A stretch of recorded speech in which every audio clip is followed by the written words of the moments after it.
Hola, ¿cómo están? Perdón, Hola. es que tocó el señor del mantenimiento y le fue a abrir. Perdón. Y se me hizo tarde. Estoy bien feliz porque la verdad, ay, como siempre, la primera vez que hablan del día y estoy todo ronco. Espérame. Porque apenas ayer vi chidos sus videos. La verdad no estaba en Querétaro ni en un lugar con señal ni nada. Y ayer los vi bien. Este, y me puse bien feliz porque les quedaron bien chidos, ¿no?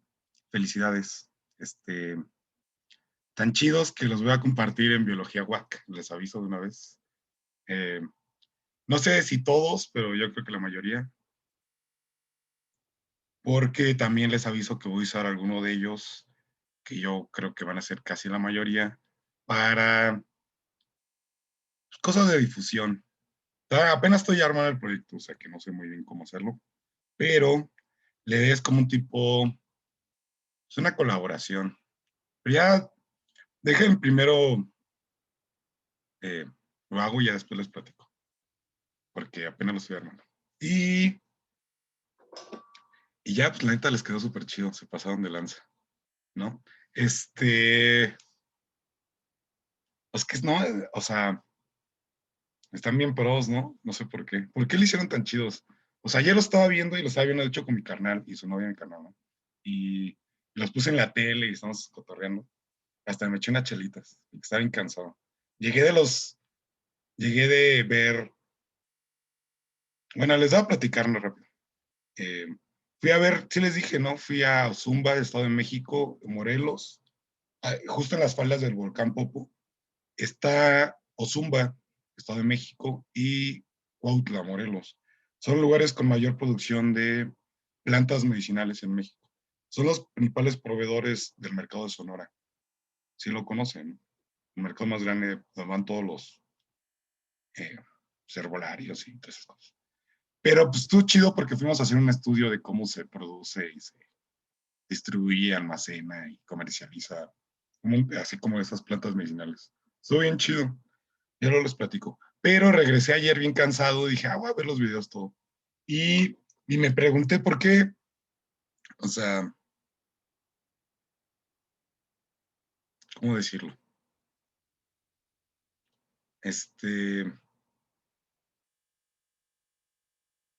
Bueno, ya mejor olvídalo, luego les platico. Y voy a poner cursi y mejor no quise. Y ya No, mejor, ya. No. y ya voy a cortarlo cursilería. Estuvo bien chido, la verdad, me gustó. Ya. Y los felicito y eh, pues nada más. Y bueno, lo que les iba a decir, ya se Desembuche, los voy a decir, profe. aunque me vea cursi ya, perdón. Pues en realidad soy maestro para eso, ¿no? Para esos momentos. Y ya. Voy a compartirles la presentación. Antes de que ponga más cursi. Bueno, ya, acabó todo este choro de geología histórica, bueno, antes que nada, si hay alguien que no quiera que lo comparta en Biología WAC, tampoco es que sea obligatorio. Profe, Si bueno, quieren, a mí no díganme en me privado, ¿no? molestaría, ¿Mande? pero que a mí no me molestaría, pero el link que pasé estaba como nada más, no sé cómo decirlo, pero YouTube me dio la opción de que el único acceso para ese video era con el link, o sea, que no fuera como público. Entonces lo tendría que modificar. Si quiere, le paso el nuevo y ya. O sea, Porque si sí, no, no se va a ver nada. o sea, les digo, no es obligatorio, pero sí, porfa, Félix. O sea, pásamelo y lo. Sí, no, no tengo problemas, solo es para que no haya problemas compartiéndolo. Este,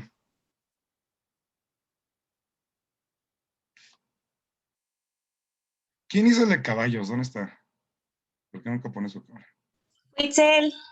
¿Por qué de caballos? Me llamó la atención. ¿Te gustan los caballos? Creo que no Y está no está en la sesión, pero sí le gustan. Es su animal favorito. Ah, ya. Estuvo chido. Me gustó su humor. Me iba a felicitar por su humor, no sé por qué. Me dio risa su video. Sí lo vieron, ¿no? Todos. Está chido su humor. Bueno, ya. Hace un montón de calor en Querétaro, no me mientes. Un calor. Hoy lo que vamos a ver es, les digo, acabamos de ver lo que es geología histórica, eh, que es ver esta cronología de los eventos el que han pasado en la Tierra, ¿no? Los eventos geológicos, climáticos, biológicos. Y ya vimos cronológicamente y todo esto de una manera un poco resumida, pero pues es la idea, ¿no? O sea, no llevamos todo el semestre. Y lo que vamos a ver de aquí hasta que acabemos, oigan, empiezan vacaciones la próxima semana, ¿verdad? Chale, me acabo de enterar ayer. Sí, profe. Chale, pues ya que, ay, ¿cuándo iba a pensar que, pero es que nos falta mucho que ver. Y regresamos, tenemos 2 de abril y todo mayo nada más, ¿verdad? Mayo. Vamos a tener que apurarnos, pero sí vamos. Sobre todo porque quiero meter más cosas de geología de México y a ver si damos una chance. Entonces lo que vamos a ver a partir de hoy en adelante es geología física, que como aquí lo dice es estudiar la Tierra desde el punto de vista de física, ¿no? De hecho, la geofísica es una rama muy importante de la geología, tan importante que existen casi por ejemplo, en el UNAM, que es donde yo conozco nada más, de geología, los mismos geólogos que ingenieros geofísicos, de investigadores. O sea, está casi al nivel. Los geólogos estudian como los procesos a través de las rocas, a través de las fallas, como que arman la historia de la Tierra a través de los fósiles, pero esos paleontólogos, a través de todo esto que vimos, ¿no? Hacen lo que vimos todos en las clases pasadas. Y los geofísicos, los ingenieros geofísicos, lo que hacen es estudiar el comportamiento físico de la Tierra, ¿no? O sea, cosas que no puedes ver en las rocas, como la estructura interna, como los procesos de tectónica de placas, las condiciones físicas y también un poco de historia evolutiva de la Tierra, ¿no? Es como, por ejemplo, cómo evoluciona el núcleo de la Tierra, ¿no? Que eso no lo puedes saber por métodos directos, tienes que hacer modelos físicos, ¿no? Ver temperaturas, presiones, un montón de procesos, modelamientos matemáticos, y solo así puedes, pues poder entender un poco estas cosas que no estás viendo acá arriba, ¿no? Esto de acá arriba, acá abajo no es una división correcta, pero digamos que los geólogos estudian cosas que están viendo un poco y los geofísicos están estudiando procesos que infieren a través de también de las rocas, ¿no? Pero es inferido. Para que me entiendan, se los voy a poner un poco más ejemplificado. ¿Cómo sabemos que está allá abajo de la Tierra? ¿Cómo creen? El hoyo más profundo de la Tierra se llama Pozo Kola, en Rusia. Y lo pusieron a hacer en la Guerra Fría porque los rusos están locos, ¿no? Y hicieron un hoyo para ver a dónde llegaban. No tenía ningún propósito. Científicamente está bien chido, ¿no? Y entonces llegaron a 12.3 kilómetros. Y es lo máximo que podían llegar sus excavadoras porque ya estaba tan caliente que le metían lo que le metían, se derretía, ¿no? Y no podía seguir excavando. Y ya, entonces es lo más profundo que hemos llegado en un muestreo directo, ¿no? De la Tierra. Entonces, ¿cómo sabemos que está abajo de 12.3 kilómetros? ¿Cómo creen? ¿Cuánto mide la Tierra en diámetro?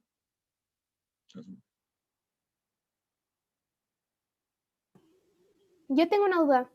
12.3 kilómetros a partir del nivel del mar o estaban más A arriba, no partir de sé. donde empezaron a excavar, pero no sé a qué nivel estaba donde empezaron a excavar. Ok. Pero,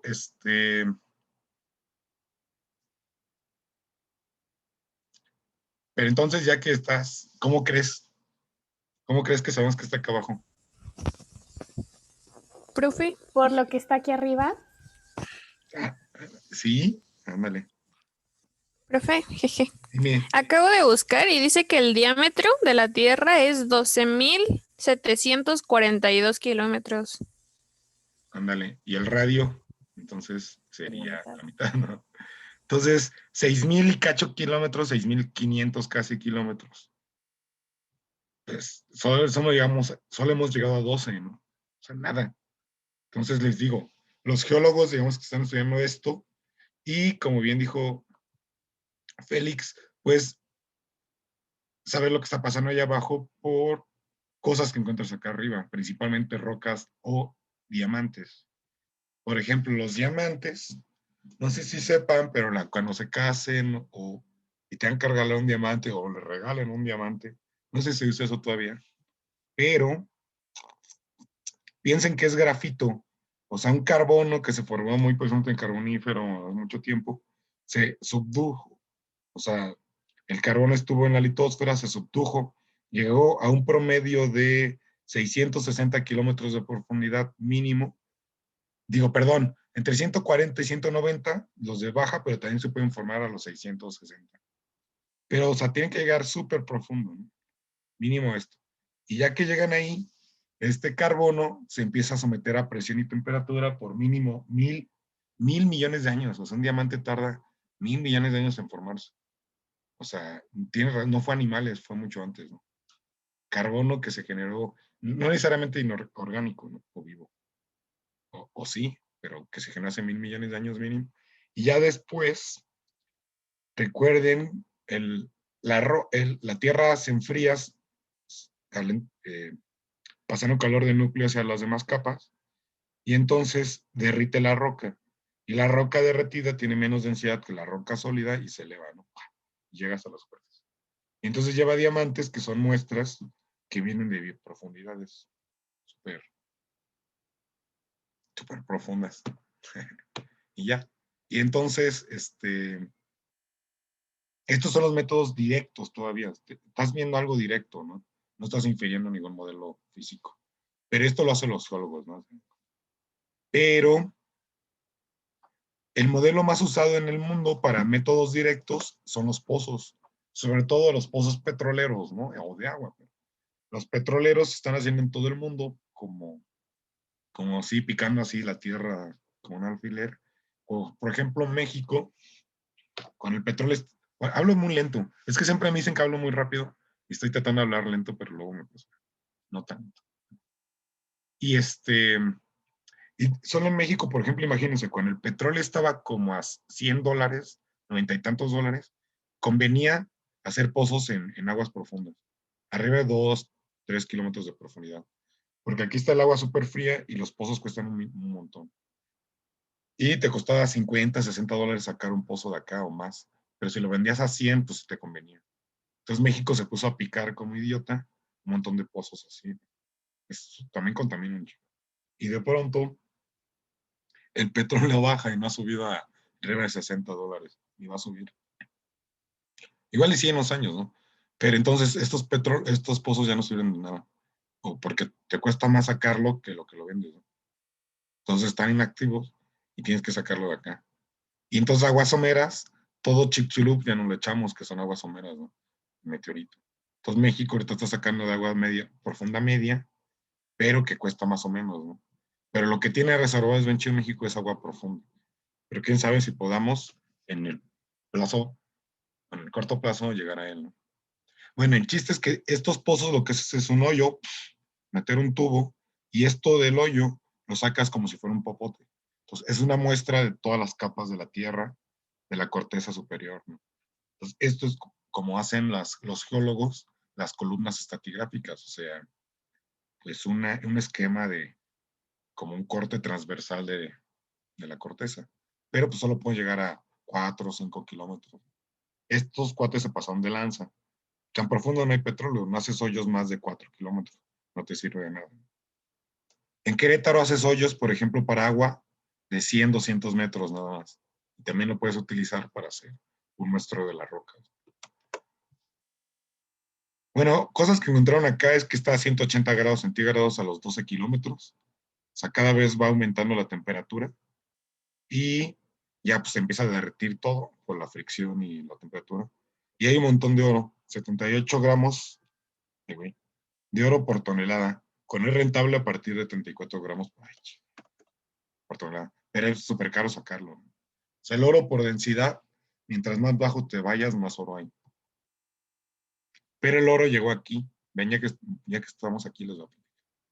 La mayoría de las minas de oro y plata del mundo son volcanes o vetas volcánicas. Quiere decir que los metales pesados que se fueron a la corteza profunda, que es donde deberían de estar, porque son más densos, como el oro, plomo, plata, todo lo explotable, pues van a estar ahí abajo. Acá arriba van a estar cosas, silicatos, más, que lo que vamos a ver es lo que vamos a ver ahorita, más ligeras. Pero entonces, el magmatismo es la que se encarga de pasarlos de acá para acá. Entonces, lo que hacen los mineros es ir a buscar estas vetas, estas minas, y excavan, y aquí está todo el oro, ¿no? Diamantes, oro, plata, todo. Por eso México tiene un montón de, en el Sierra Madre Occidental, que son puros volcanes, un montón de minas. Otra cosa, como puedes saber qué está pasando con adentro de la Tierra, son los meteoritos. De hecho, es un modelo súper chido. O sea, ¿cómo sabemos que es de hierro y níquel el núcleo? Es porque la mayoría de los meteoritos, o sea, ya sea asteroides, principalmente o cometas, tienen núcleo de hierro y níquel. Entonces, si los meteoritos o los cometas o asteroides forman a la Tierra y son de hierro y níquel, pues la Tierra tendría que formar esto. Y después los comparas con modelos que te vamos a ver físicos y matemáticos que hacen su magia y ya infieren que sí, que sí es de hierro y níquel, ¿no? Y te dan proporciones y todo. Entonces, estos meteoritos, como son son los que originaron la Tierra por este proceso de acreción, pues son modelos súper chidos para ver pues, entonces de qué está hecha la Tierra. Bueno, estos son métodos indirectos que hacen, métodos directos. Entonces, minas o hasta los volcanes por este proceso, las cordilleras. Por ejemplo, la Sierra Gorda estaba 3, 4, luego 8 kilómetros enterrado. Y de pronto que se eleve, es como si te pusieran un muestrario, ¿no? Profe, Vale. es que dice Itzel que si todavía puede entrar a la clase. ¿Quién?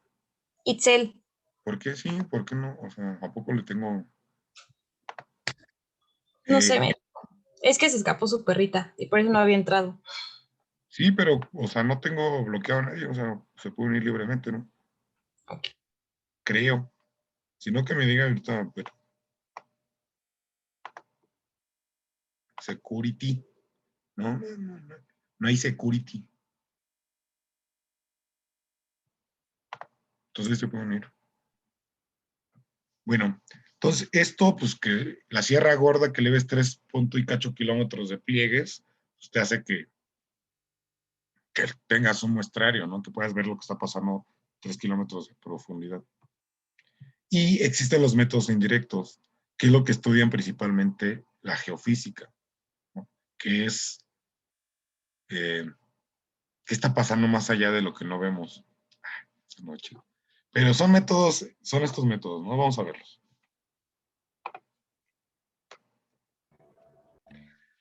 Estos se llaman métodos eléctricos. Quiere decir que haces pasar una corriente eléctrica o magnética, o sea, electromagnética, para poder ver cómo se comporta, o sea, cómo cambia de velocidad y o dirección esta corriente, y para hacer como ¿cómo se llama esto que haces con electricidad en tu cuerpo? Que te meten una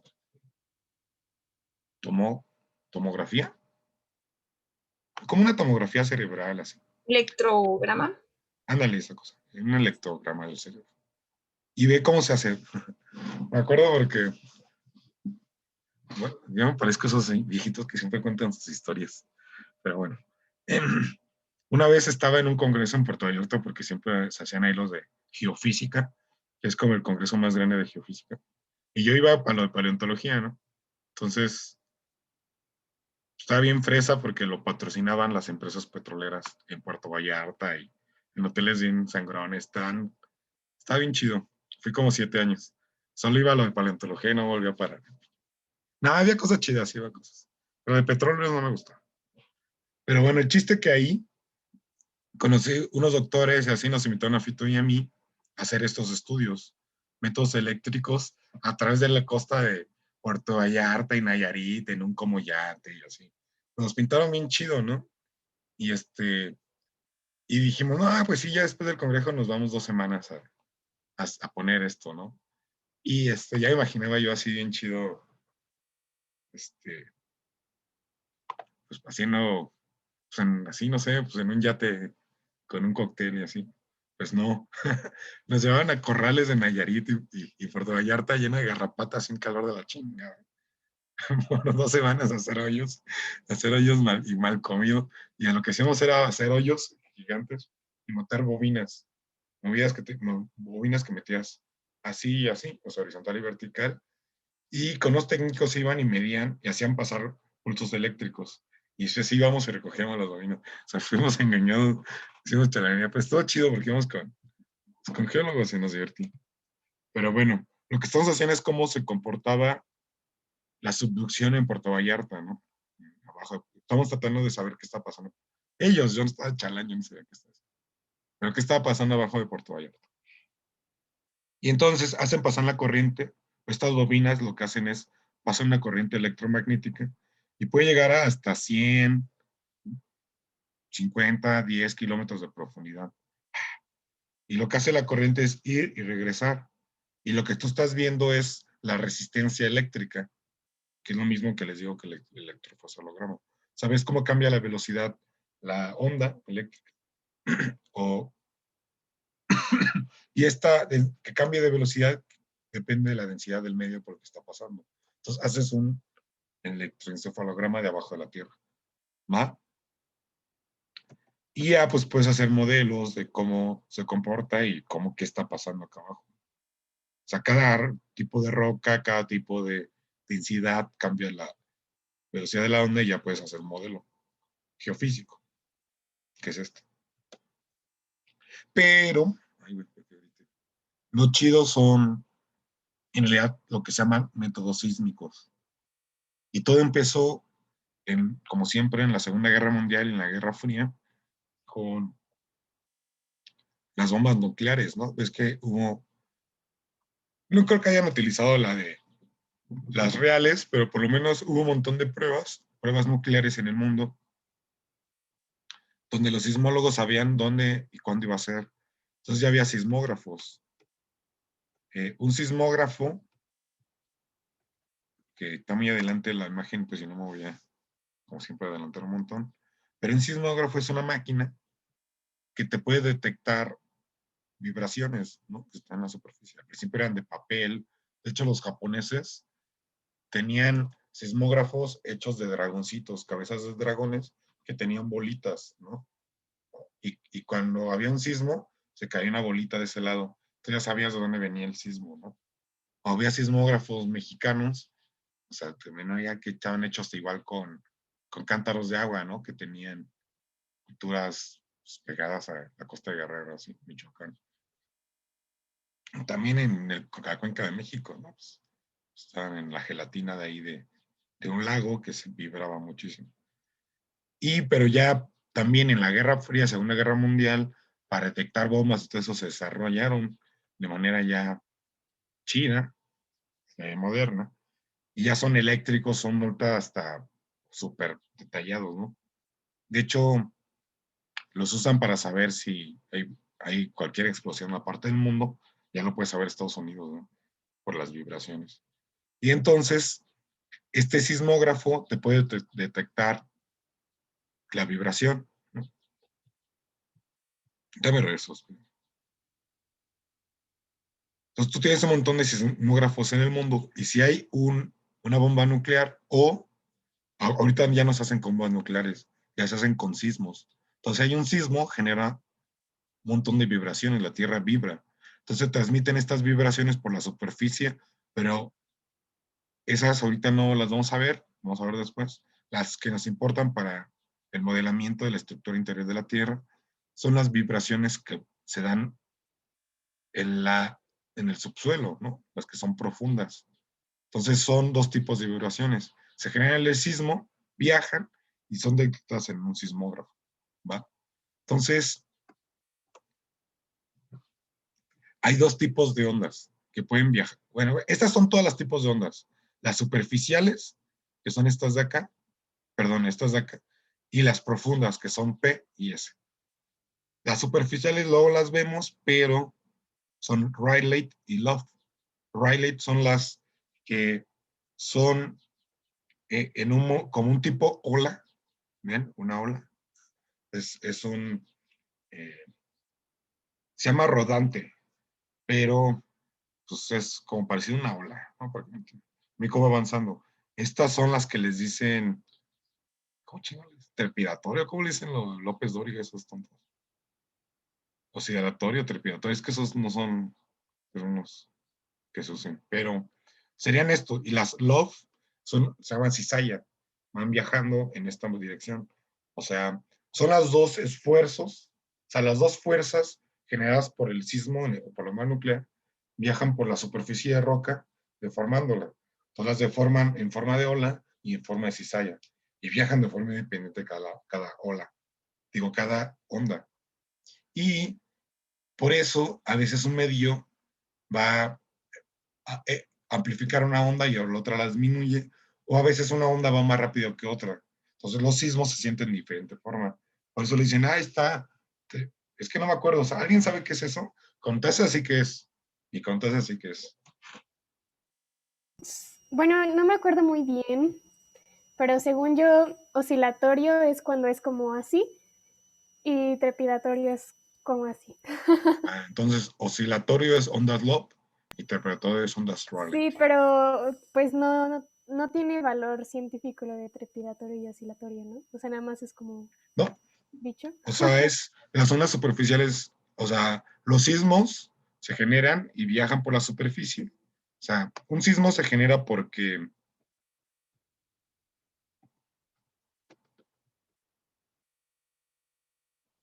bueno, ya, porque existe dos placas tectónicas que están chocando. Una se puede subducir o simplemente están chocando. Entonces, la roca va a acumular en esta tensión. Y eventualmente la tensión es tanta que vence la resistencia de la roca y se fractura, se rompe, ¿no? Entonces, cuando se rompe, libera toda la energía que estuvo acumulando hasta por millones de años. Por ejemplo, ahorita solo piensen en las fallas, o sea, en México, ¿no? Que está subduciendo una placa del tamaño de Oaxaca sobre México, un poco más grande. Y entonces, ¿cuánta fuerza de tensión va a generar sobre la placa de Norteamérica? Que esto esté pasando y que se busca. Y eventualmente la placa de Norteamérica pues, libera esta tensión en fracturas. Entonces, es un sismo, ¿no? Un montón de energía liberada. Y este sismo viaja por ondas deformando el medio por vibraciones, lo mismo que cuando ahorita, por ejemplo, que estoy hablando. Cuando hablo, tengo cuerdas vocales que vibran y deforman el aire, igual en ondas. Entonces viajan por el aire y en nuestro caso ¿se acuerdan cuáles son las dos características de los mamíferos? Una de ellas es, a ver si es cierto, a ver. La mandíbula. Vale. La Sí, mandíbula los que está huesos de unida los oídos.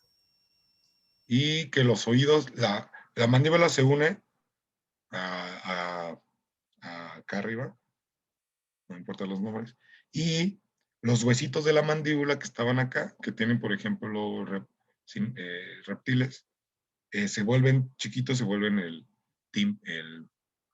¿cómo se llama? El tambor, no es tambor. Martillo, yunque y estribo. Tambor.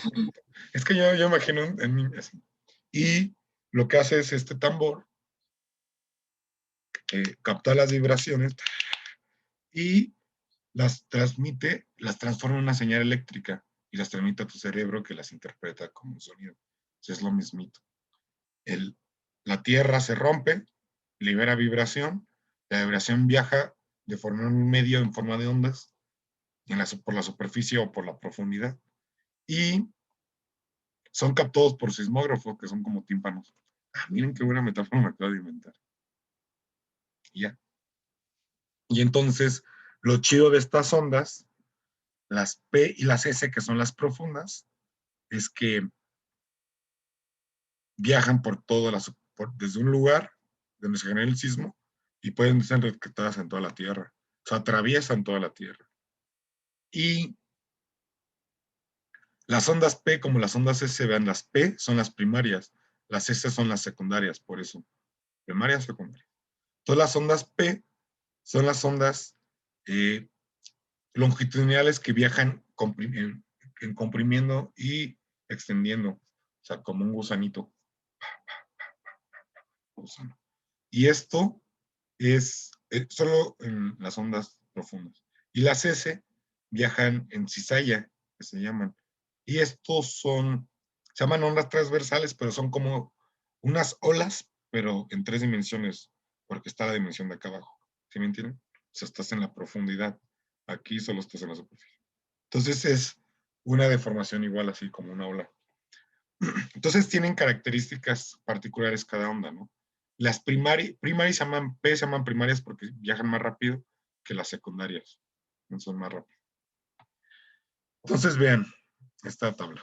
La velocidad de la onda primaria y la velocidad de la onda secundaria depende de la velocidad de las ondas sísmicas, depende principalmente de la densidad y elasticidad de los medios que están atravesando. O sea, la densidad es lo más importante.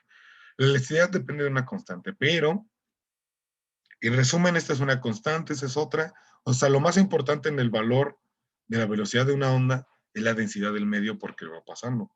Y la densidad del medio va a depender de pues, qué roca es, cuál es su temperatura, en qué si está fundida, si está muy fría, qué elementos lo estén formando y qué presión tenga. Y todo esto te va a determinar la velocidad de la onda, ¿no? Entonces, la velocidad de la onda depende de la densidad. Mientras dentro de una capa, la velocidad de la onda aumenta generalmente con la profundidad. O sea, mientras más profundo te vayas, más rápido viaja la onda. Las ondas compresivas, las P, son capaces de propagarse a través de líquidos y sólidos. Porque tienen una oposición al cambio. O sea, si tú apachurras pues como una plastilina y luego la dejas, se puede recuperar una plastilina.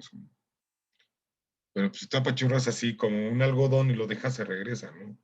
Pues algo pasa igual con las ondas P.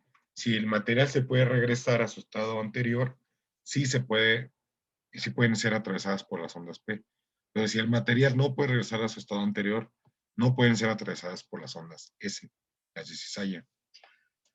Entonces, los medios líquidos son una barrera para las ondas S, no las pueden atravesar. Y cuando la onda sísmica pasa de un material a otro, la trayectoria de onda se refracta. Sí sabe, ¿no? O sea, no sé si hicieron un experimento que ponen una lámpara en el agua o simplemente que ha metido su dedo a un vaso de agua y que su dedo parece que se desvía. Esa es refracción de la luz, ¿no? Cuando la luz pasa de un medio con diferente densidad, tiene diferente refracción. Y pues eso se puede medir también. Entonces, vean, tú tienes un sismo, tienes sismógrafos en todo el mundo. Ahorita hay miles, sino que son docenas de miles de sismógrafos por todo el mundo repartidos. Japón, Estados Unidos son los que más tienen. Pero México sí tiene, ¿no? Porque tiene muchos volcanes y porque Estados Unidos donó un montón. Entonces tienes sismógrafos alrededor de todo el mundo y se genera un sismo. Entonces, este sismo va a generar las ondas P y las ondas S. Las ondas P viajan a cierta velocidad y llegan al sismo y las detectas. Entonces tú estás viendo, tienes un origen y tienes un tiempo. Entonces ya puedes determinar una velocidad, ¿no? O sea, velocidad es igual a tiempo sobre distancia. Con lo que recuerdo, ¿no? Sí. ¿Alguien sabe física? Entonces, si tienes distancia y ¿no? tienes Distancia tiempo, sobre tiempo. ándale. Entonces, si tienes distancia y sobre tiempo, O sea, tengo la distancia porque sé desde dónde es mi sismo, a dónde está mi sismógrafo, y tengo tiempo pues, porque sé cuándo ocurrió y sé cuánto tardó en llegar. Entonces, puedo determinar una velocidad, ¿no? Y como ya sabemos, la velocidad depende de la densidad. Entonces, la velocidad de la onda me va a determinar la densidad del medio por el que va pasando. Y entonces la densidad, digo, la velocidad, o sea, para que me entiendan, estamos haciendo un ultrasonido de la Tierra. ¿Sí? O sea, si han ido bueno, no que se han hecho un ultrasonido, pero si han visto un ultrasonido, ¿no? O sea, hacen pasar vibraciones y es lo mismito, ¿no? Lo mismo que un ultrasonido. Y el ¿cómo se llama lo que te entregan ese Ecografía. Eso es algo parecido, ¿no? Que te están pasando, diciendo que está adentro de tu panza y a través del sonido, y es lo mismo. Un radar, hagan de cuenta. Y ya, y con esto puedes saber de cómo va pasando. ¿Por qué? ¿Qué está pasando aquí? A ver. Si las zonas son S, las rojas son S y las P son negras, alguien puede decir qué está pasando. ¿Por qué solo hay negras? Porque las S se ven restringidas por aquellas sustancias que no pueden regresar a su... Bueno, más bien, por las que sí pueden regresar a su estado original. Y pues en el núcleo hay metales que se están... Bueno, no sé exactamente si es una fusión, pero están pasando de un estado a otro, el hierro y el níquel, por el calor. Está en un estado de plasma. Líquido, plasma, como quieras ver. Es más parecido al plasma. El hierro, el núcleo exterior, está en plasma, ¿no? O sea, es líquido, en resumen. Entonces, las ondas S, si está allá, no pueden atravesar los líquidos, como vimos. Y entonces, por esto supimos que hay un núcleo eh, interior líquido. ¿Y luego qué está pasando aquí? Bueno, sí cambia la refracción de las ondas, ¿Por qué, Fran? porque pues sigue siendo medio líquido. Es como dijo el de la luz con el dedo, de que se ve como chueco. Lo mismo sería con estas ondas, nada más que, bueno, cambiarían como, supongo que de dirección. Sí, ándale. Pero entonces, aquí vemos cómo entra el líquido, ¿no? O sea, cómo baja la velocidad. ¿Y qué vemos aquí? Se distorsiona aún más cuando entra más en el centro, ¿no? Y que el núcleo interno, ¿se acuerdan cómo es? Sólido, por lo tanto se van más rápido, ¿no? Pero tengo una duda, profe. ¿El magma entonces es sólido? O sea, en la parte del manto sí se dispersan las ondas S, ¿no?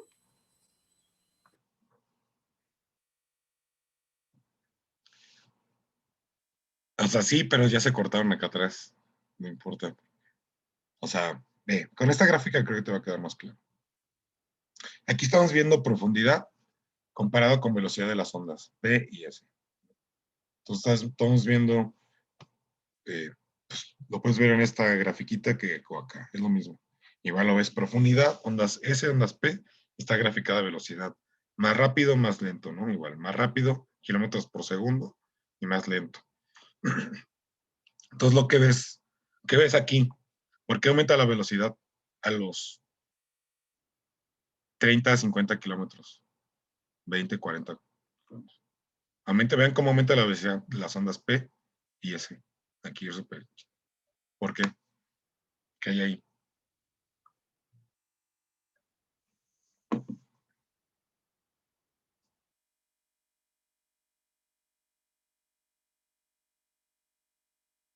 No, acaba la corteza. ¿Se acuerdan que la corteza les dije que mide como eso? Entre 15, 30, 40, 50 kilómetros, dependen de ustedes. Pero máximo 50. O sea, acaba la corteza y cambia la densidad y empieza el manto. Entonces, aumenta la velocidad de la onda. Y esto se conoce como discontinuidad de Mohorovic. O sea, Mohorovic, el investigador que lo descubrió, pero se conoce como mojo, límite mojo, discontinuidad de mojo. Y ese límite que existe entre el manto superior con el manto, digo, de la corteza con el manto superior. ¿No? Y después hay otro, hay otro cambio de velocidad a los 660 kilómetros. Aquí es cuando cambia de manto inferior de manto superior a manto inferior. Entonces cambia la densidad y vuelve a aumentar la velocidad. Y después siguen las ondas, pues, mientras más profundo, más aumenta la velocidad. Recuerden, es más denso, en medio, más presión. Y de pronto, ¡pum!, baja la onda P y la onda S desaparece. Acá lo pueden ver igual, ¿no? Baja la velocidad. ¿Por qué? Pues porque pasas de un medio denso, sólido, a un medio líquido, que está derretido. Entonces el núcleo exterior es considerado como plasma. En realidad es algo parecido a PEM. Es que se los tengo que enseñar con esa imagen. Esto. Profe, ay, Mande. perdón. Entonces, ¿es menos denso que el manto? ¿El núcleo? Pues es que no sé si ya me confundí, porque, o sea, según yo sí es más denso, pero Mucho más. entonces lo único que cambia la velocidad es el estado, no tanto la densidad del compuesto. O sea, si está en líquido o sólido. ¿Te acuerdas que de la gráfica decía dos cosas? Depende de la densidad y de la elasticidad. ¿Te acuerdas que es una constante? La elasticidad depende del estado. Entonces, al cambiar de sólido a líquido, disminuye muchísimo esta constante, aunque la densidad aumente. Pero sí, o sea, tienen razón. O sea, aumenta la densidad muchísimo, pero disminuye la constante de elasticidad. Y esto hace que la velocidad. Gracias. Entonces, el núcleo, vean, es una canica gigante adentro. Ya me voy a empezar a explicar, ya que. Entonces, el núcleo interior es una canica gigante del tamaño de la luna. Si no sepan que es una canica para empezar. Pero en mis tiempos había unas cosas que eran es que yo me lo imagino así, una canica de metal que cascabas a todas las demás. Cascabas. Qué chale. Y entonces es esto, es un hierro y níquel en una proporción entre un 70 y un 30%. Lo sabemos porque sabemos por modelos cómo la onda P y la onda S viajan en el hierro y el níquel, porque lo sabemos por modelos físicos, lo han probado. Y entonces, pues tú ves cómo viaja la onda P por el núcleo, ves su velocidad y dices, pues esto solo puede corresponder a hierro y níquel. Y lo correlacionas con lo que está formado los meteoritos metálicos, y dices, pues también es hierro y níquel. Y tiene las mismas proporciones. 70% níquel, 30%, perdón, 70% hierro, 30% níquel, y en proporciones trazas, cosas pesadas como iridio, plomo, titanio, que se están haciendo un poco de fusión nuclear. Y básicamente es un cristal gigante, o sea, se considera que está cristalizado, es como un cristal grande, es sólido, está cristalizado, extremadamente duro y pesado, que es una aleación metálica. Entonces, por lo digo que es una canica gigante metálica, ¿no? Y tiene un montón de oro. Y este núcleo interno está creciendo, más o menos unos 2, 3 centímetros por año. Y el chiste es que está creciendo porque se está enfriando el núcleo en sí, está cambiando de estado. De hecho, en este pasar o sea, está creciendo a consta del núcleo externo, o sea, el núcleo externo se está solidificando. Y esto está liberando calor también, pero poco a poco la Tierra se está enfriando. Una vez que el núcleo interno se coma el núcleo externo, se acaba la tectónica de placas y nos volvemos Marte y se acaba la vida. Entonces, el núcleo externo, vean, el núcleo interno mide, ¿cuánto mide?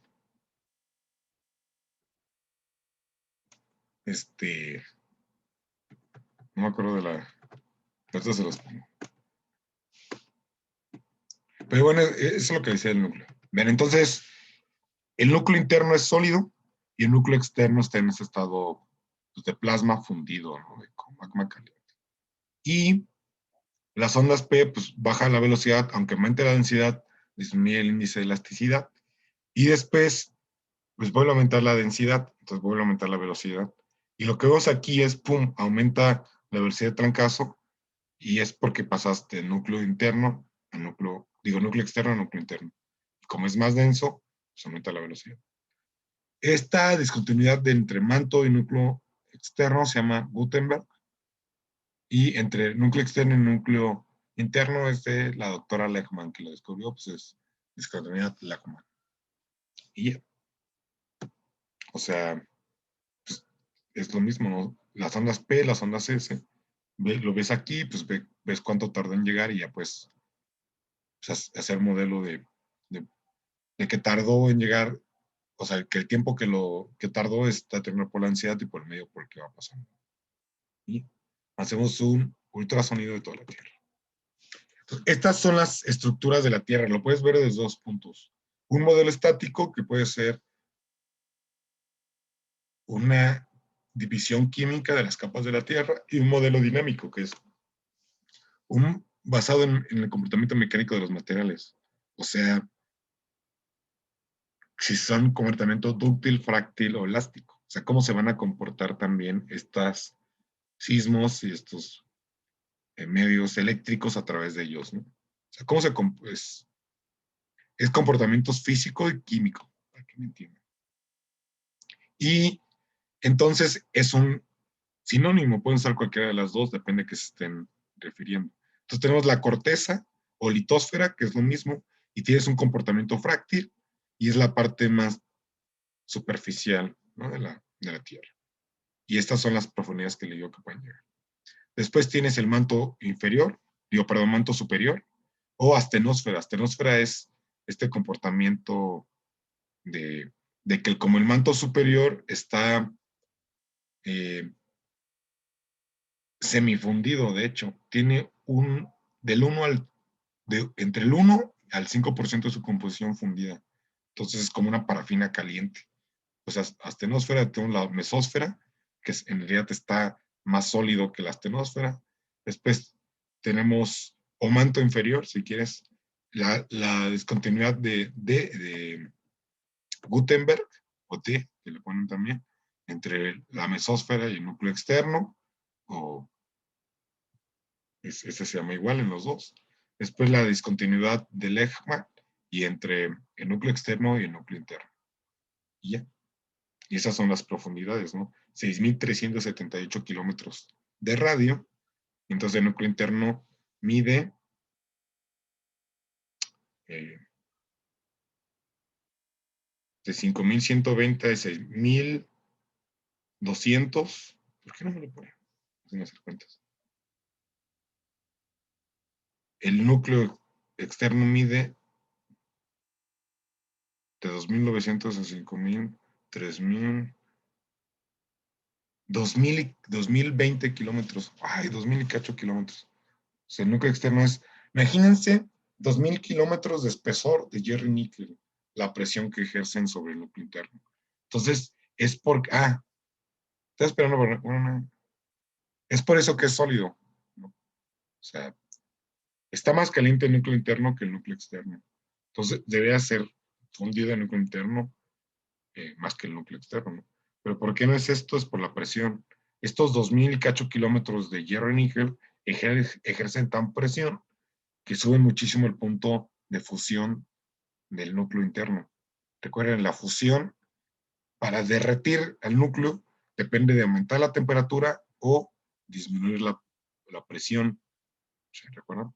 Pero en este caso, lo que hiciste es aumentar la presión un montón. Entonces aumenta el punto de fusión. Entonces necesitas mucho más temperatura y no la alcanzas para derretirlo. Y ya. Aquí están las medidas y todo esto. Entonces, esto lo que estás viendo es cómo aumenta la temperatura de la Tierra respecto a cómo vas bajando en profundidad. El gradiente es más o menos, era 6.5 grados por cada kilómetro de profundidad. Sí, 6.5 grados cada kilómetro. Entonces, por eso vas subiendo mucho la temperatura.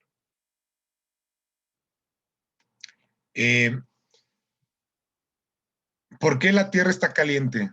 Se debe a 3 procesos. Uno, al proceso de la propia acreción. Cuando todos los meteoritos chocaron, formaron pues, un montón de fricción y calor. Entonces la Tierra está derretida y está enfriándose en ese momento. La otra es fusión. Existen estos elementos de uranio, torio y potasio que están desintegrando radiactivamente y generan calor. Y el tercero es el calor liberado en el cambio de fase. O sea, aquí es lo mismo. Calor liberado por la colisión de partículas durante la formación de nuestro planeta, calor emitido por la desintegración radiactiva. Y el tercero, que está siendo muy importante también, calor liberado cuando el hierro cristaliza para formar el núcleo interno sólido. Recuerden, cuando el agua, por ejemplo, pasa del hielo al líquido, absorbe calor, pero cuando pasa de líquido, de líquido a hielo, libera calor. ¿Sí me entienden? Y entonces, cuando el núcleo externo está pasando de líquido a sólido, está liberando muchísimo calor en este proceso. Y esto está alimentando muchísimo la tectónica. Estos 3 procesos son los que alimentan la tectónica. Lo que les digo de termodinámica. La Tierra está caliente por esto, está liberando este calor. Bueno, el manto tiene el 82% del volumen de todas las estructuras de la Tierra, tiene 2.900 kilómetros de espesor. Entonces, aquí lo que ves es el límite manto-núcleo y manto-corteza, y ves lo que les digo, cómo el núcleo saca calor, derrite el manto inferior, forma magma y el magma asciende. Esto es un punto caliente, ¿no? Esto es lo que formó la Siberian Traps, por ejemplo, en el Pérmico. Esto es lo que forma Yellowstone. Esto es lo que formó las islas de Hawái. Entonces es calor, un montón de calor liberado por la Tierra, genera un montón de magma y un montón de gases que van aquí, salen a la superficie y cambian todo el clima de la Tierra. Crearon este efecto de greenhouse que mató a todo, ¿no? O sea, que sube la temperatura y disminuye el oxígeno.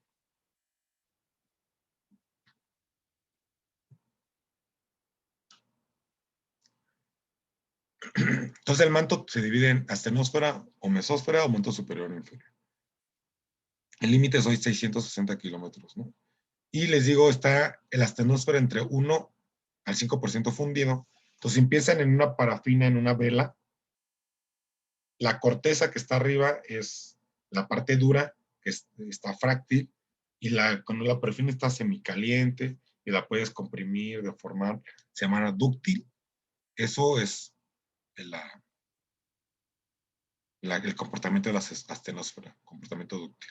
La mesósfera va de los 660 hasta el límite núcleo-manto. Y tiene un promedio de 3.3 gramos por centímetro cúbico de densidad. Cuando, por ejemplo, la corteza tiene un promedio de 2.9.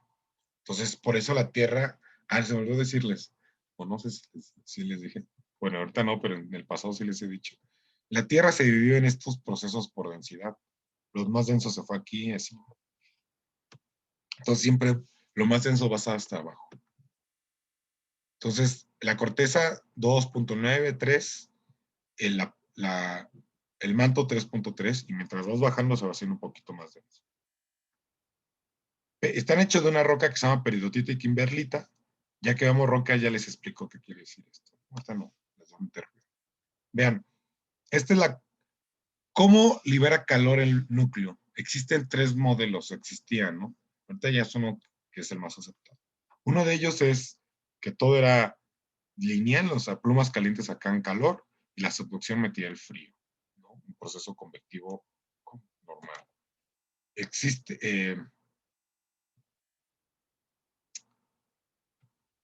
Existe un modelo que se llama este es el primer modelo que se planteó, pero después vieron que en la corteza tenemos 2 tipos de rocas.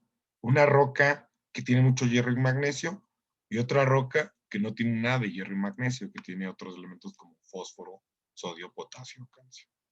Y entonces, en la corteza siempre tenemos estos 2 magmas, estas 2 lavas. Una, digamos, hierro y magnesio, que se llama ferromagnesiana, y otra félsica, que le dicen, que quiere decir que tiene elementos ligeros. Entonces, si tenemos dos magmas, quiere decir que hay dos centros de origen de este magma. Entonces, este modelo no encajaba. Entonces, para esto se crea este otro modelo, que se llama modelo estratificado, que dice, una magma viene de hasta acá abajo, en puntos calientes, y otro magma viene de acá arriba, que es el más ligero, viene de la propia astenosfera. Entonces, digamos, una magma viene del manto inferior y otro del manto superior. Pero de nuevo, este modelo estaba un poco, no, ese es el modelo pasado que les digo. Este modelo estaba un poco corto porque no explicaba todos los procesos, ¿no? Hasta que llegue el modelo capa profunda. Este modelo ya es el más aceptado y yo lo entiendo como una lámpara de lava. No sé si han visto la lámpara de lava que tienes dos medios con diferentes densidades, un foco abajo que la calienta, entonces pues empieza a hacer un movimiento convectivo. Como son dos medios de diferentes densidades, no se mezclan entre sí. Entonces el manto inferior y el manto superior son medios de diferentes densidades, entonces pueden transmitir calor sin mezclarse como la lámpara de lava. Entonces vean, el núcleo le pasa calor al manto, puede derretir esto, si es mucho calor, lo derrite y forma un punto caliente, que sería la liberación más drástica de calor y magma en la Tierra. Siberia Traps, Deccan Traps, actualmente Yellowstone, les digo Hawái y infinidad, ¿no? México no tenemos puntos calientes activos. Y la otra, bueno, la otra liberación de magma, que les digo que es más ligero, viene de la propia astenosfera del manto superior y tiene que ver con una descompresión, ¿no? Con que aquí la corteza se descomprime y al disminuir la presión, disminuyes el punto de fusión y entonces lo derrites. Y el derretido se le... Ya después les explico esto bien, ahorita no.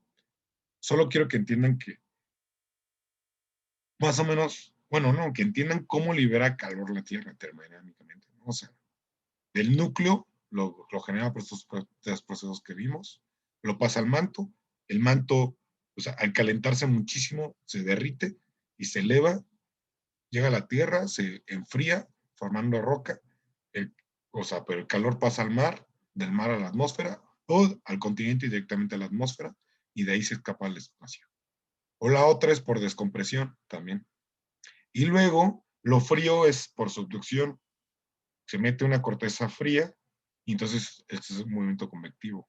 Y no hay mezcla porque hay diferencias de densidades. Entonces son movimientos convectivos, ¿no? Lo caliente sube y lo frío baja. Y ya, este es el proceso más aceptado que se llama modelo de capa profunda para explicar este proceso de transmisión de energía y por qué tenemos dos magmas diferentes acá arriba. Estos son modelos que también me gustan mucho porque pueden ejemplificar este proceso de manera más real. En amarillo vemos los puntos calientes. Vean, el rojo es el núcleo. Entonces es el manto y vean como en amarillo el núcleo pasa el calor al manto, el manto se derrite y suben kamehamehas gigantes de magma. O sea, son magma generado, ¿no? Hacia arriba. Entonces, esto llega a la superficie y genera roca. O sea, se expande, ¿no? Siberian Traps, son diferentes puntos calientes. Y pues ya liberó calor. Y entonces, esto está expandiendo. Este magma que sale expande a la corteza que estaba hacia los lados, o sea, le empuja. Entonces, la corteza choca contra otra corteza y se subduce. Entonces, en azul ves cómo lo frío baja. Va a llegar hasta el manto y se derrite aquí. Entonces, es un movimiento convectivo, ¿sí ven? Cómo sube en un lado, formando las dorsales oceánicas o los puntos calientes. Me va la voz. Y cómo baja en los procesos de donde choca, por ejemplo, en la trinchera Acapulco y Guerrero, que sería, pues con aquí, es que aquí es África, no está en Norteamérica. Pero sería del otro lado, pero sería subducción. Está chocando Rivera y Cocos y se meten abajo de México y se está metiendo pues, corteza fría hacia abajo. Entonces, esto es el proceso convectivo ya en real, ¿no? En el mundo. ¿Sí? Si entienden esto es súper importante, ¿no? Porque pues, es la base de toda la tectónica. ¿Por qué se mueven los continentes? ¿Por qué hay gases que forman la atmósfera y que forman la hidrosfera y que eventualmente forman la vida? Pues por esto. Cuando se acaba esto, se acaba todo. Esto es también un modelo de 2.500 kilómetros de profundidad de los puntos calientes. En caliente está en rojo, azul frío. Y tú ves un punto caliente que sube, empuja y luego baja lo frío. Y se ve aquí un momento convectivo perfecto. Y aquí un punto caliente que está subiendo. Va a llegar arriba. Y aquí otro punto caliente que ya subió. Entonces son todo el manto y la corteza y el núcleo están haciendo todo este proceso. Y este es el proceso que mueve todo, ¿no? Toda la tectónica de placas. ¿Neta, sí lo entendieron todos? ¿Chido? Sí, según yo sí. ¿Leyeron lo que les pedí? Por cierto, me acabo de acordar. En los capítulos 1 y 3 del Tarbuk, ¿verdad?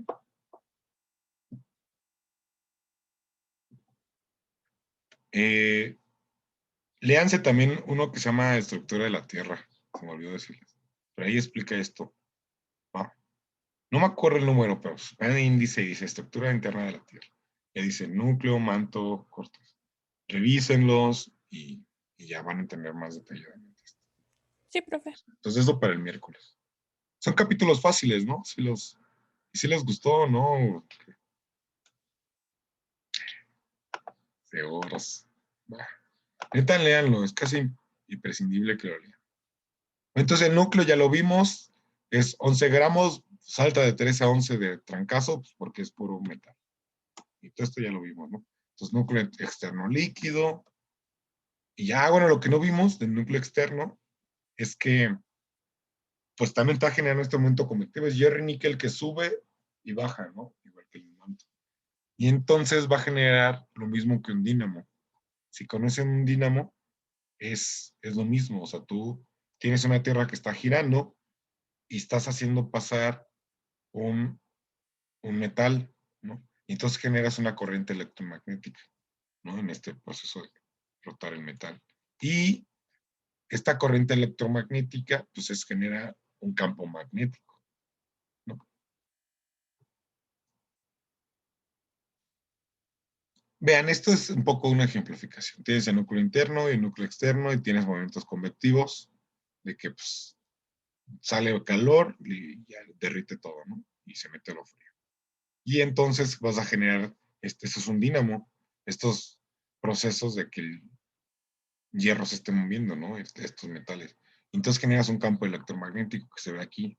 Pues como todos los campos magnéticos o electromagnéticos tienen un polo positivo y negativo, un polo norte, polo sur, como quieras verlo. Y pues este campo magnético es nuestro principal protector de la energía solar. El sol, aunque se vemos bien chido, aunque está bien chido y nos da calorcito y luz y todas estas cosas, es como si vieron Escudo. A ver, vamos a hacer una... ¿De qué se trata Escudo? ¿Se acuerdan del capítulo de One Strange Rock? Todos mandaron su video. ¿Qué recuerdan de Escudo? Pues habla como de la capa de ozono y el campo magnético y así, que nos protege del sol, ¿no? Y también mencionaban, o sea, como que narraban algunos sucesos que les han pasado, que básicamente, pues, en el espacio están, pues, descubiertos de eso. Entonces mencionaba que las quemaduras eran muy, como, fuertes. Está Donde le bien. caes que hay una tormenta solar, los extraterrestres, los, ¿cómo son estos cuates? Los astronautas y muchos de los satélites se van atrás de la Tierra para que los proteja la Tierra. Pero este campo magnético también es uno de los porqués hay vida, ¿no?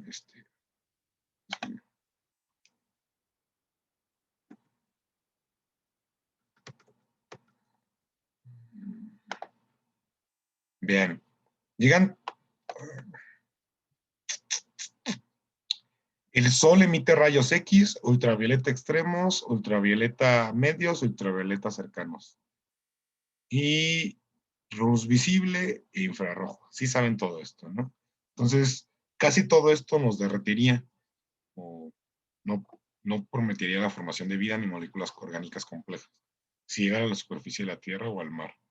Entonces tenemos escudos, que se trata de ese video de escudo. El más importante es el campo magnético, porque todo esto, que es el viento solar, toda esta energía, los desvía hacia atrás y se van, ¿no? Y ya pues no nos derriten. Pero algunos de ellos logran atravesar, siguen las líneas de Von Hallen. Les digo, nunca han hecho el experimento de poner una hoja de papel, limadura de hierro y un imán abajo. Ay, sí, nada, bueno, les va a Sí, quedar. hay llaveritos que tienen las limadoras esas, como las Ah, sí, partículas. Ajá. no sabía. Pero bueno, yo nunca lo he hecho, la verdad, pero sí le he visto un video. Y lo quiero hacer. Pero ves que se ven las líneas de los cinturones de Von Hallen, que es cómo van siguiendo las líneas magnéticas. O sea, no es que el magnetismo sea así uniforme, sino sigue líneas. Entonces, este magnetismo, muchas de las partículas que emite el Sol son iones, que son atraídas por una carga eléctrica. Entonces, este campo magnético influye en estas cargas eléctricas, en estos iones, y las desvía y las lleva hacia atrás. Pero parte de ellas siguen los cinturones de Van Hallen. Entonces los cinturones de Van Hallen pues es un polo, ¿no? Polo norte, un polo sur. Entonces entran por los polos. Entonces parte de la radiación sigue estos cinturones como entran por los polos. Y cuando entran por los polos, atravesan el nitrógeno y oxígeno de alta presión. Entonces la ultravioleta y rayos X y hasta un poco de gamma, al atravesar esta ionosfera, que se ioniza y, ¿cómo se dice? No creo que se dice el proceso, pero se enciende, ¿no? Hay luz. Entonces lo que conocemos como auroras boreales. Y es un poquito solo de la energía, toda la energía es desviada. La energía que logra pasar este primer escudo, que es el más importante, tiene el segundo escudo que se llama ionosfera, que es este oxígeno este oxígeno y nitrógeno ya con suficiente densidad. Y entonces vean cómo, aquí estás viendo la densidad de electrones y cómo lo desvía. O sea, esta ionosfera absorbe todos los rayos X, no dejan que pase, los ultravioleta extremos también. Entonces lo único que pasa es ultravioleta cercano y medio. Que esto sería suficiente para echarse la vida. Muy posiblemente no hubo vida superficial simplemente por esta energía. Y entonces surge la tercera capa y última, que es en la estratosfera existe una capa que se llama capa de ozono, que ya todos saben. Ven aquí el ozono, esta es la concentración de ozono, O3. Bueno, aquí se ve cómo aumenta. Es cierto, bueno, no tengo ninguna de aquí de ozono. Pero aquí a los 25, 20 kilómetros está el ozono, y entonces el ozono es O3, se forma por el oxígeno producido por la vida, interacciona con esta energía ultravioleta y se rompe el O2, se rompe en O iónico y entonces absorbe toda la energía ultravioleta, 90 y tantos por ciento, 98, 99, en este proceso de rompimiento. Entonces el O2 se transforma en O. Entonces O, como es el O iónico es súper electronegativo, se le va a pegar otro O2, forman O3. Entonces, en este proceso de la formación de la capa de ozono, absorbe toda la ultravioleta media y cercana, 380, 280 nanómetros.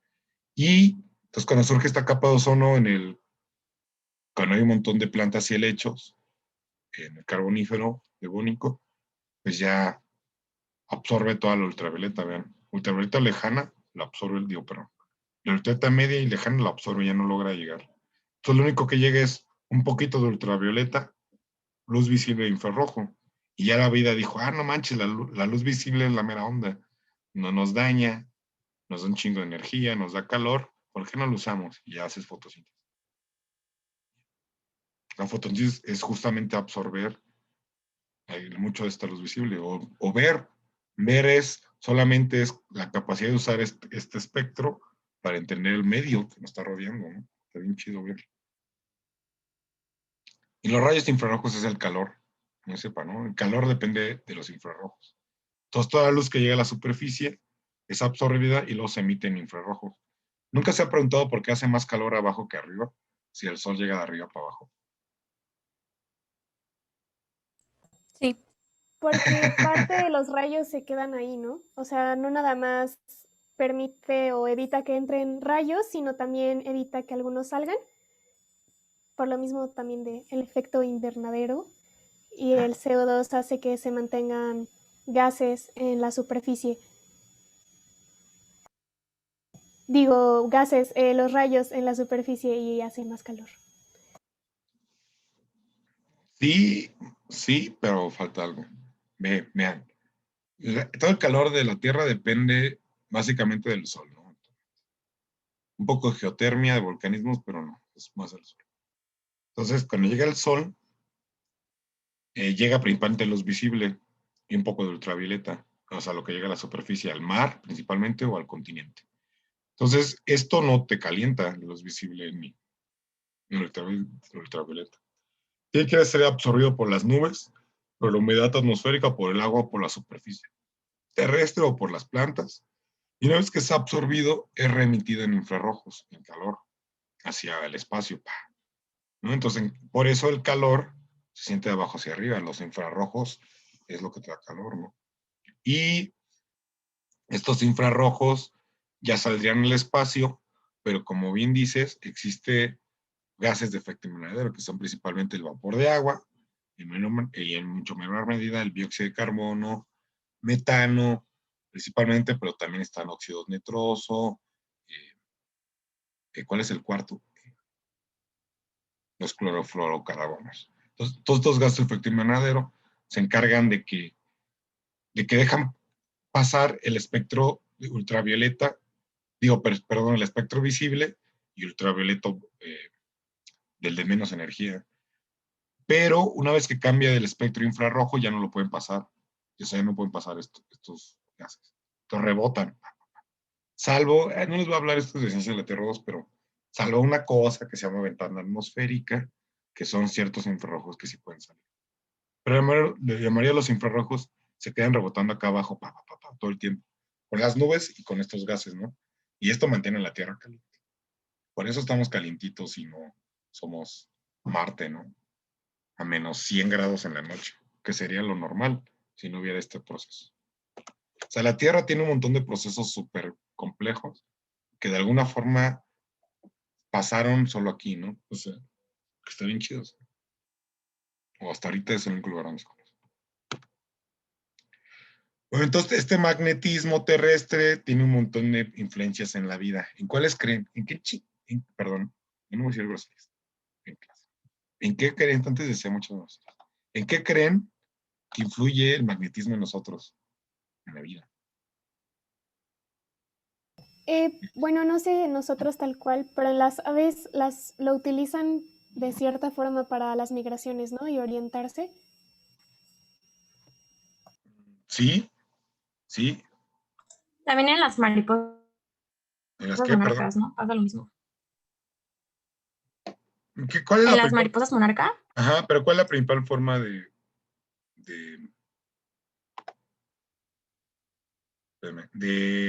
guiarse de las mariposas monarcas? No es el magnetismo. ¿Alguien sabe?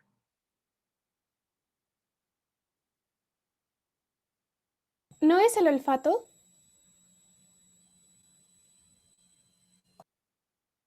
¿Nadie? Las mariposas monarcas se guían por la polarización de la luz sin inclinación del sol. O sea, pueden saber dónde está el sol y guiarse así. Y también tienen magnetismo en su cerebro. Entonces puede ser usado para algo. Pero principalmente es el sol. O sea, ven dónde está el sol y se guían. Pero están muy canijas esas mariposas.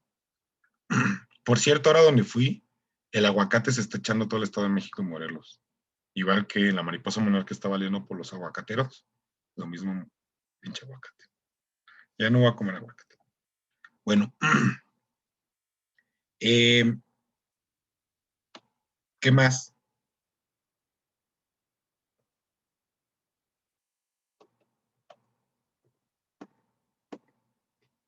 Ya para acabar y empezar rocas. Una introducción.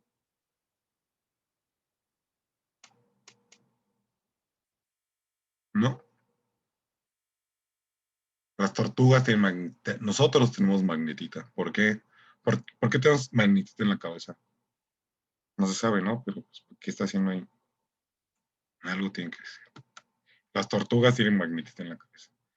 Pero hay algo que les voy a contar después, pero que se llama inversión magnética. El campo magnético, como saben, tiene un polo norte y un polo sur como cualquier imán. Pero a veces el polo norte se invierte por el polo sur en la Tierra. Y eso es muy común. Ha pasado muchas veces.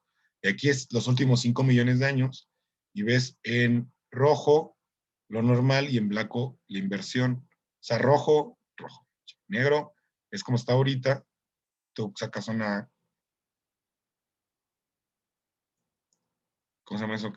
Una brújula y te va a apuntar hacia el norte geográfico. O sea, el norte magnético está en el norte geográfico. Este es el norte magnético. Vean cómo se ha migrado desde 1580 hasta el 2020. Este es el norte geográfico. No son los mismos, el magnético que el geográfico. Tal vez se parecen, pero pues, por coincidencia, pero no tienen que ver. Bueno, no es que no tengan que ver, no siempre están aquí. En 1500 estaba acá. O sea, la brújula estaba apuntando aquí, ¿no? Ahorita está apuntando aquí. Y cada cierto tiempo se está corrigiendo porque el norte está migrando. ¿Por qué migra? No se sabe. Se piensa que puede ser porque cambian los momentos convectivos del núcleo. Pero en la Tierra lo que pasa es que solo se invierte.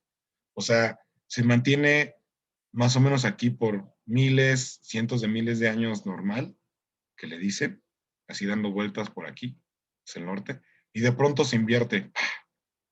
Vean, no, lo blanco es normal y lo rojo es invertido. Entonces, cuando se invierte, esto se va hacia el polo sur, hacia la Antártida. Entonces, si te fueras a hace 800,000 años, estarías apuntando hacia atrás. Y así, o sea, no, ni siquiera tiene un ciclo, vean, a veces dura mucho tiempo, normal, inverso, poquito, cambia, regresa, ¿no? Imagínate entonces si las mariposas y nosotros nos valemos de esto, cada cuánto tendremos que estar cambiando. Pero pues vivimos 2 millones de años en promedio de una especie. Entonces, a una especie sí la puede afectar varios cambios. Y ya por último, ya para casi acabar, no, es cierto. Tal vez tengo que decir otra cosa. Ahí estoy bien chido. La última inversión fue hace 40 y tantos mil años. Coincide con la extinción de neandertales y con la migración de humanos. Y coincide con que hay un montón de fósiles en todo el mundo en cuevas.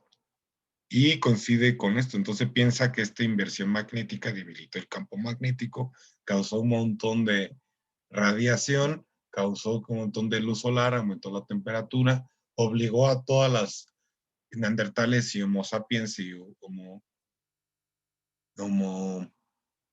¿cómo se llama el otro homo que estaba? Homo denisovans, que son los únicos que se conocen de esa edad, se fueran a cuevas.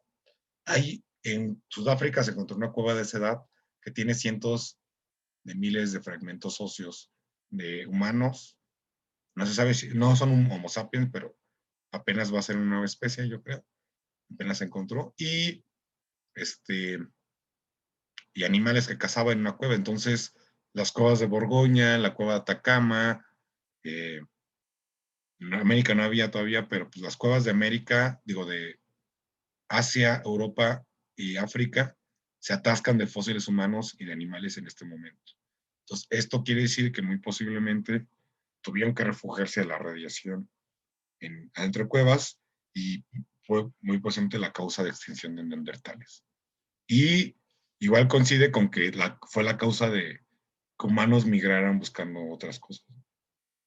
Coincide con la migración de humanos cuando salimos de África. Qué chido, ¿no? Bueno, ya para introducción a la próxima clase, vamos a empezar a ver rocas y minerales. qué es la corteza, cómo está hecha la corteza. Entonces, sé que les va a leer mucho, pero eso va a ser tienen muchas vacaciones. Van a que tengan que leerse como 7, 8 capítulos de aquí a que regresamos de vacaciones. Y ya. Es todo lo que les voy a dejar tarea, ¿no? Para que disfruten sus vacaciones. Bueno, no 6, 5 capítulos. Sí se los echan. Es más, si se los echan de aquí a salir vacaciones, pues ya tienen.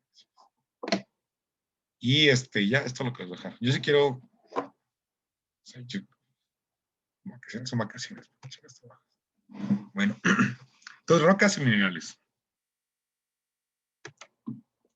La corteza está formada de lo que se llaman cristales o rocas sólidas, solidificadas, que el proceso de solidificación de una roca es cristalización, o sea, un cristal. Todo el universo, lo sólido está cristalizado, salvo la vida, ¿no? El proceso de cristalización es el proceso de ordenamiento de los átomos. Imagínense. Una vez les platiqué que el calor es como un slam.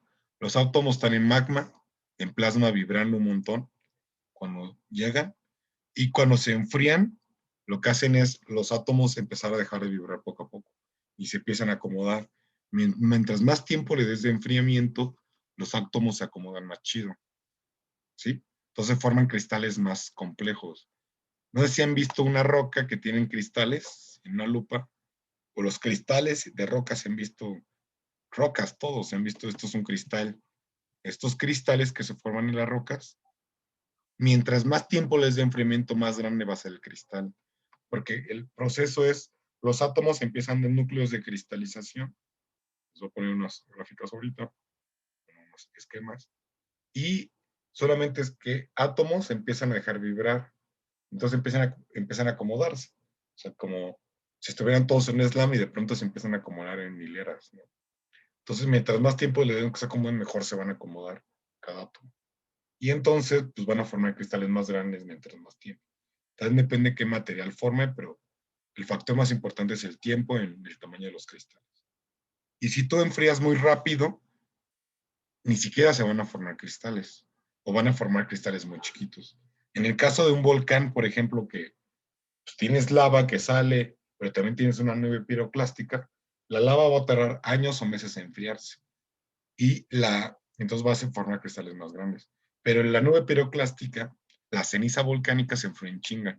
Y entonces es vidrio. Vidrio es un silicato que no le diste chance de enfriarse ordenadamente y todos los átomos se quedaron así, como estaban. Entonces no están ordenados en una estructura cristalina. La obsidiana, seguro todos han escuchado de obsidiana, es un vidrio, ¿no? Por esto, porque es elementos que se cristalizan muy rápidamente. Y lo mismo pasa con la ceniza volcánica.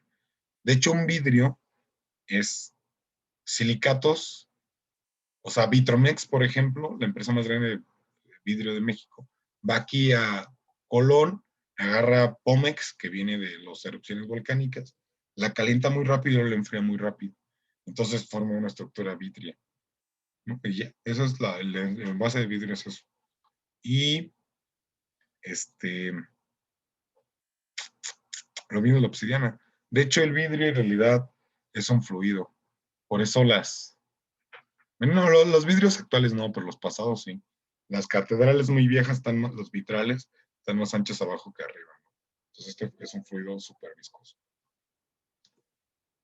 Pero bueno, entonces toda la corteza está en estado cristalizado, ¿no?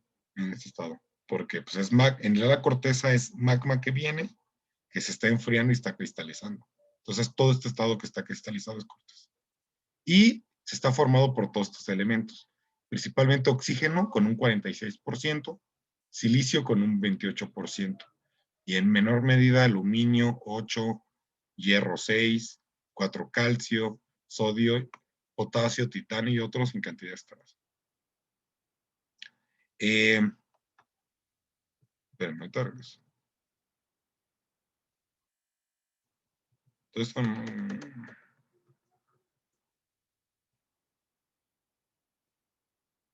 bueno, no, sí está muy adelante, espera. Está bien lo que te adelante, está buena. Pues ya ahorita llegamos. Bueno, no creo que lleguemos hoy, pero la próxima clase. Nomás deme 5 minutos para terminar esta introducción y ya. Entonces, este oxígeno y este silicio, lo que quería enseñarles, que se las voy a enseñar en la próxima clase, forma una estructura que se llama tetraedro silicio-oxígeno, que es el silicato, la molécula más importante, el ladrillo de todas las rocas, está hecho de silicio y oxígeno. Y después, los otros elementos es lo que te va a determinar todos los diferentes tipos de rocas. O sea, todas las rocas tienen silicio y oxígeno y pueden tener aluminio, hierro, calcio, sodio, potasio o titanio. Entonces, depende cuál de ellos tengan, van a ser qué roca vas a hacer, ¿no? Básicamente. Y lo otro que te va a determinar lo tipo de roca es qué tanto te cristalizaste. Si te hiciste rápidamente o lentamente, ¿no? Esto déjenmelo para la próxima clase para detallarlos bien. Ahorita quédense con que la corteza es el magma que viene de arriba y que se cristaliza y que está formado por estos elementos, ¿no? Entonces vamos a tener dos, en la corteza ya vimos esto, por eso me voy rápido. Corteza continental oceánica, ya vimos que están formadas, todo esto. Oceánica es más densa que la continental, por lo tanto la oceánica se subduce. Y entonces, ¿se acuerdan qué tiene por qué la corteza oceánica es más densa que la corteza continental? ¿Alguien se acuerda? ¿De qué está hecha la oceánica y de qué está hecha la continental? Ya con esto acabamos hoy.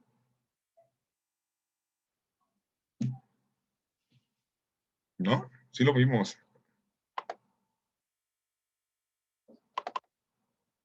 Bueno, la continental está hecha algo que se llama granito o rocas silicificadas o silicatadas, que es principalmente silicatos con otros elementos ligeros.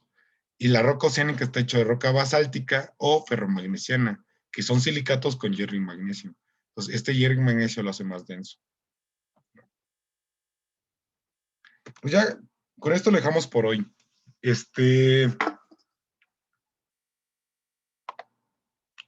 El miércoles continuamos. Para el miércoles, léanse entonces, ya leyeron de introducción a minerales y rocas, entonces ya lo tienen. Complementen leyendo lo de la estructura de la Tierra, que ahí vienen, no me acuerdo los capítulos, pero revísenlo. Hay un capítulo de corteza, otro de manto y otro de núcleo, pues revísenlos también. Y esos para el miércoles. Y el miércoles ya les digo cuáles les dejo para unos otros 3, 4 para vacaciones. Bueno, Sí, para el pasa. viernes, porque no, para que lean el viernes. Y ya. ¿Va? Se lo merecen, han trabajado. Estuvo chido su trabajo. Y voy a subir entonces los videos. Los que quieran mandarme el archivo como Félix, de que no lo mandaste chido, mándamelo, ¿no? Por favor, para subirles el chido. Pero, ¿qué archivo chido? Se lo mandé por correo. Jeje. Bueno, más bien me dijiste que tienes que dar, Ah, el link. Ok, sí, perdón, el link. va, perfecto. Bueno, nos vemos el miércoles entonces. Profe, Mane, yo tengo una duda. ¿Sí le llegó mi email? Es que le mandé dos porque uno se envió mal. la línea de tiempo. Del ensayo. Ah, sí, el ensayo, este es el bueno 0.03, sí. Sí. Ok, vale. Bueno, pues ya, nos vemos el miércoles. Gracias, Bye, profe. Gracias, nos vemos. Gracias.